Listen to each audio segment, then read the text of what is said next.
सोचिए आधी रात, prime minister house, security unusually tight है और इसी साइलेंस को तोड़ती है एक ब्लैक कलर की कार जो सीधा अंदर जाकर रुकती है।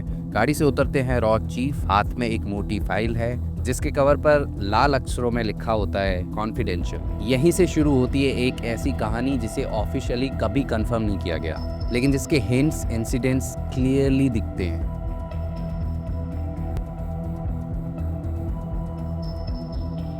नवंबर 2019, प्राइम मिनिस्टर नरेंद्र मोदी कमरे के दरवाजे पर खड़े होते हैं और पूछते हैं, इतनी रात को आने की क्या जरूरत पड़ गई? रॉ चीफ कहते हैं, सर हमने हाफिज सईद को ट्रेस कर लिया है। हाफिज सईद 26/11 मुंबई अटैक्स का एलिज्ड मास्टरमाइंड। उसी पहले एक इमरजेंसी मीटिंग बुलाई जाती है cabinet committee on security. Room में होते हैं prime minister, home minister, external affair minister, NSA Ajit Doval और रॉ चीफ। टेबल पर रखी जाती है intelligence file, photos, voice sample, surveillance inputs. Raw का असेसमेंट सिंपल था, अब UN या इंटरनेशनल प्रेशर का टाइम निकल चुका है, अब अगर एक्शन लेना पड़ेगा तो खुद ही लेना पड़ेगा। कुछ सेकंड्स का साइलेंस और फिर एक लाइन, ऑपरेशन को आगे बढ़ाया जाए। इसी पॉइंट पर एक टर्म जन्म लेता है, ऑपरेशन अलविदा। पर प्रॉब्लम ये थी, हाफिज सईद पाकिस्तान के लाहौर में जौहर टाउन जैसे पोश एरिया में रहता था। 24/7 police security, CCTV surveillance, restricted movement. सीधा मिलिट्री स्ट्राइक का मतलब होता इंटरनेशनल क्राइसिस।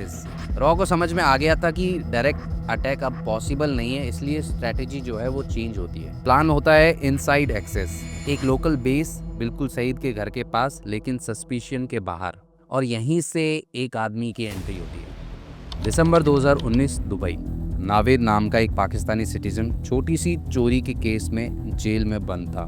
ना टेररिस्ट, ना एजेंट, बस एक आम आदमी।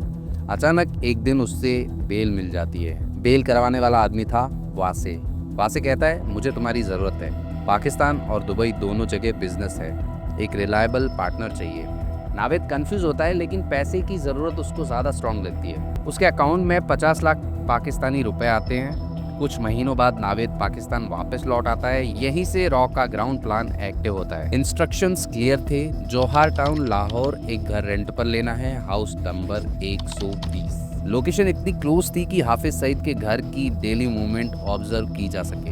नावेद को कभी बताया नहीं गया कि वासे असल में कौन था। रियलिटी ये थी, वासे रॉ का हैंडलर था। अगले 6 महीनों तक entry exit timings, visitors, security pattern, सब कुछ मिनट बाय मिनट डॉक्यूमेंट होता रहा। दिल्ली में रॉ हेडक्वार्टर्स हर एक अपडेट ट्रैक कर रहा था। ऑपरेशन फाइनल फेज में था। वासे ईद के लिए इंडिया आता है, वापस जाते वक्त अचानक कोलैप्स करता है। Hospital, COVID test report positive, कुछ ही दिनों में ICU और फिर वासे की डेथ। रॉ के लिए ये एक शॉकिंग बात थी, क्योंकि वासे जो है वो एक एजेंट ही नहीं था बल्कि पूरे नेटवर्क का बेस था। और इसी दौरान नावेद का बिहेवियर सस्पिशियस हो जाता है। वो पाकिस्तानी एजेंसीज को इन्फॉर्मेशन लीक कर देता है, रॉ को सिग्नल भेजता है। रॉ को सिग्नल मिलता है, इमीडिएट ऑर्डर, जौहर टाउन बेस वैकेट करो। ऑपरेशन या तो अबॉर्ट होगा या रिस्क के साथ कंटिन्यू। एक और हाई लेवल मीटिंग होती है, प्राइम मिनिस्टर खुद प्रेजेंट होते हैं। सवाल सिर्फ एक, ऑपरेशन कंटिन्यू करें या नहीं।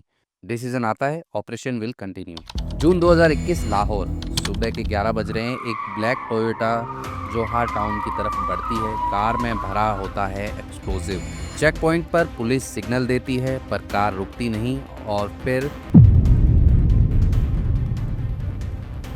हाफिज सईद का घर डैमेज होता है। आउटर और गेट वाला स्ट्रक्चर पूरा डिस्ट्रॉय हो जाता है। सईद खुद तो बच जाता है, लेकिन फिजियोलॉजिकली मैसेज क्लियर था। लेकिन एक चीज अनडिनाइबल है, इस ब्लास्ट के बाद पाकिस्तान में बैठे टेरर लीडर्स का बिहेवियर बदला। सिक्योरिटी बढ़ी, मूवमेंट लिमिटेड हुई। मैसेज लाउड एंड क्लियर था, इंडिया सिर्फ स्टेटमेंट तक सीमित नहीं है,